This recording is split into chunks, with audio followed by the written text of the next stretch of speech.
Hi, I am Natalie. I'm a law of attraction specialist and master of getting shit done. What happens when you get really defensive and what about something, and what happens when you let that defensiveness go? That is really the question I wanted to talk to you about tonight. And to do so, I wanted to share with you a personal story.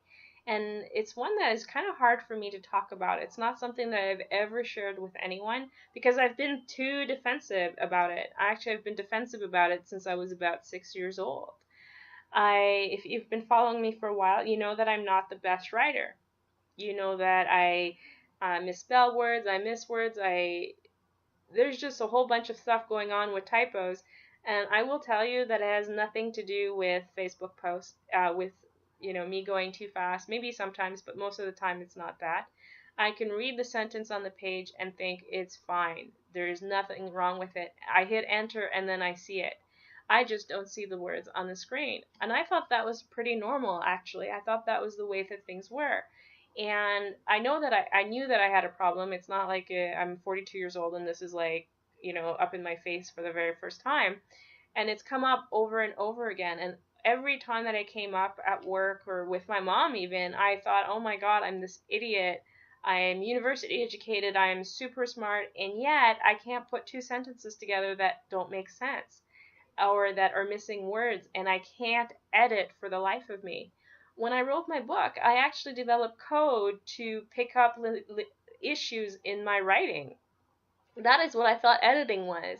I didn't know that you could just go through a document and, well, I kind of knew that that's what people did. Go through a document, read it, and fix it. I thought there's no way that that would work because it really doesn't work for me. And so I thought I was kind of dumb. I thought this was my mistake. And I've been so defensive about it over the years that I've never actually gone out and talked about it. And really, it's kind of hard to talk about it. Who talks about their inability to write something? Everything is judged on that. And so earlier in the week, or actually it was like last Friday, I posted something on Facebook, and I noticed that I wrote the word for instead of FOR. I wrote it FOUR, and I thought, oh my God, I have a brain tumor. That was my first thought. But it really kind of started me thinking on this, the heck is going on with me that I'm actually writing out words like that. And really, it's not like I intend to write wrong. It's just what comes out of me. And so on Tuesday, Becky, who's my amazing coach, I love her, wrote me an email and said, let's look at your Facebook post for the next week. And I'm like, okay, I can do that. That's not a big deal. And yet I felt so defensive because I was again being accused of making too many typos. Like, I was like, oh my God, not again. It's gonna screw up my life, and I'm never gonna have a business. And what the heck is wrong with me that I can't put two sentences together? So I decided after about 5 minutes to let go of the defensiveness and to actually fix it. It's not the first time. I had taken grammar courses, so I have tried to fix it. It is the first time that I have actually gone out and said, okay, now it's time to go deeper than what I know. And when I talked to Becky about it on Wednesday, she asked me a question that I think is life-changing. And she didn't really know if she should ask it, which is kind of weird because Becky's very direct. But it's awesome. She asked me if I had ever been tested for dyslexia. She had assumed that I was because I'm 42 years old. I'm wicked smart, and my writing. If you were a child or a teenager, you would probably pick up on dyslexia. And when she said it, I said no, and yet something rang really true in me. I knew that something was, if it's not dyslexia, it's something else, or it's something related to that, because it just doesn't make sense that I can't put two sentences together that have no spelling mistake. And so I got off the phone and spent 3 hours Googling, and I'm not a proponent of self-diagnosing or anything, but there is a level of correlation between what I see on the internet as symptoms and what I do. One of the big things that happens with dyslexia is that we see things, or people that are dyslexic see things as a whole and then fill in the gaps. That is something I have done my entire life.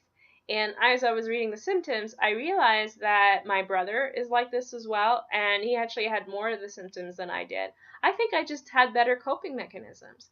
So I'm going to go get myself tested, and I'm going to go get some help with respect to that. So that's going to be a longer term solution.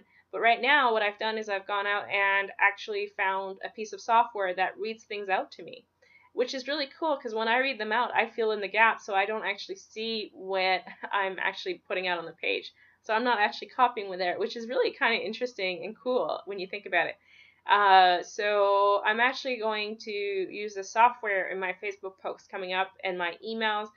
What's the biggest shocker to me since I started using it, and it's only been a day, really 24 hours, is how many mistakes I am making. I could swear to you that everything is cool on the page, yet I double words, I don't see them, I reverse words, I'm missing words, and I'm like, what the heck? And for the first time in my life, I actually have hope around this, and I'm like, oh my god, I can actually fix it. So my posts are going to get better. I'm really happy about that, and hopefully it's not going to take me 8 hours to edit. And when I'm done working with Becky, I actually have a solution moving forward that I can sustain this. And I am so glad that it's not just me being an idiot.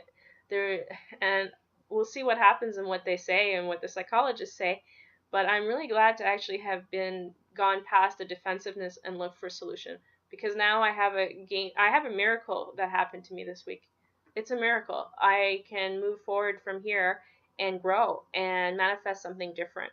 So that's what I wanted to talk to you about. If you're feeling defensive about something, figure out a way to get past it. You can use tapping, you can use all sorts of exercises, and there's lots of great coaches and healers that can actually help you with that.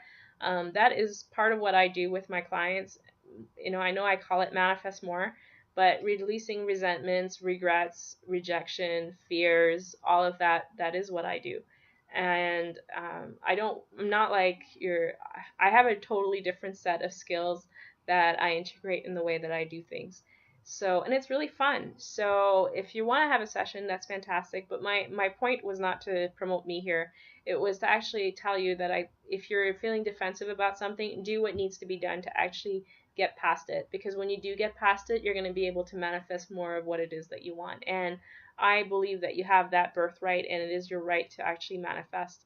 And so with that, I say goodnight. And by the way, Becky, if you're still listening to this, thank you so much. I so appreciate that question Wednesday, because it was a game changer for me. Thank you.